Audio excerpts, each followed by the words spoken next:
due to costly hardware parts, PS5 might get more expensive than what Sony anticipated, and this may result in PS5 getting pricier than the PlayStation 4. Sources in the industry report to Bloomberg that the PS5 can cost Sony up to $450 just to manufacture. Here is everything you need to know about the upcoming PlayStation 5. Hey, what is up guys, my name is Robin, welcome to RB Hardware. I'm your Swedish host with bad posture and poor accent.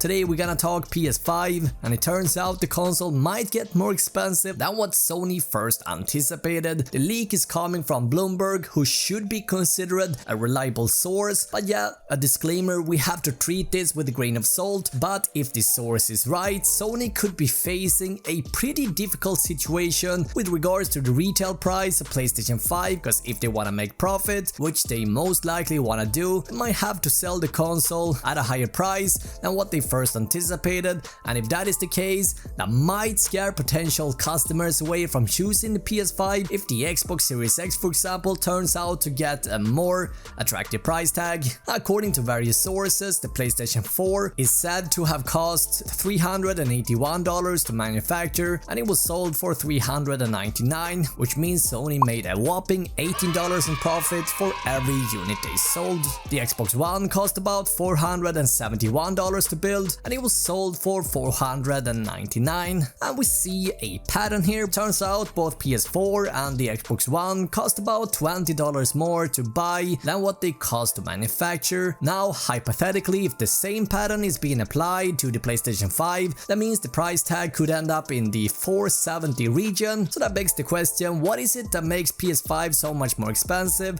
Well, it turns out Sony is reported to have trouble finding components such as DRAM memory and NAND flash memory at reasonable prices. It turns out the mobile market steals a lot of these products, which then leads to lower volume and higher prices as a result. And if that wasn't enough, PlayStation 5 is on top of that said to get a relatively expensive cooling solution, and Bloomberg is also reporting about this, and this sounds like a pretty smart idea considering how loud the PS4 Pro can actually get. Damn son, where'd you find this? Seems like Sony is on top of this. So what do you say guys? What do you think Sony will charge for the PlayStation 5? Share your thoughts in the comments below. Now, in case you are a bit out of the loop, here's a fast recap of the latest in regards to hardware specifications of the upcoming consoles. Now, these speculations about what the next generation of consoles will offer in terms of hardware and power has been going on for a long time. Digital Foundry has, however, come across some inside information about the specifications of PS5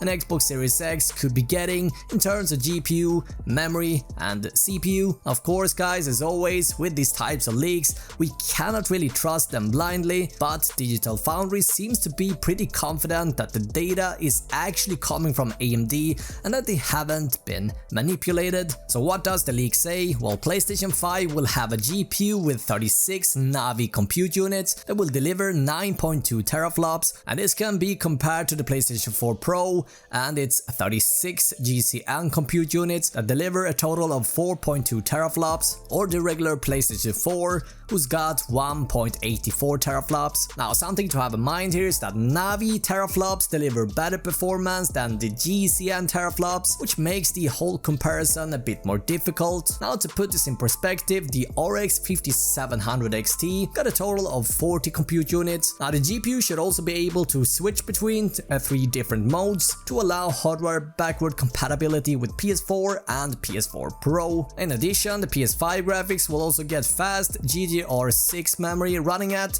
between 448 to 512 GB per second, as well as an 8-core Zen 2 processor, but so far we don't have the clock speed for this one. Rumors suggest a clock frequency of around 3 GHz. In other words, Sony seems to be investing in a machine that balances performance with price to deliver a decent step compared to current consoles while keeping the price down. But what about the Xbox Series X then? Well, based on information from Digital Foundry, They estimate that the Xbox Series X GPU will have 56 Navi compute units that probably deliver a data processing capacity of around 12 teraflops. And same as before, we get GDDR6 memory at around 560 GB per second, as well as an 8-core processor based on Zen 2, which makes us believe that Microsoft is investing in a real beast of a console that will be higher priced than the PlayStation 5. But yeah guys, I would love to hear your thoughts here. What do you think? Do you think PlayStation 5 will get equally expensive as the Xbox One X, or do you think the Xbox One X will be the more expensive of the two? Now watch either of these two videos and I will see you guys over there. I want to thank you so much for watching this video, and I will see you guys in the next one.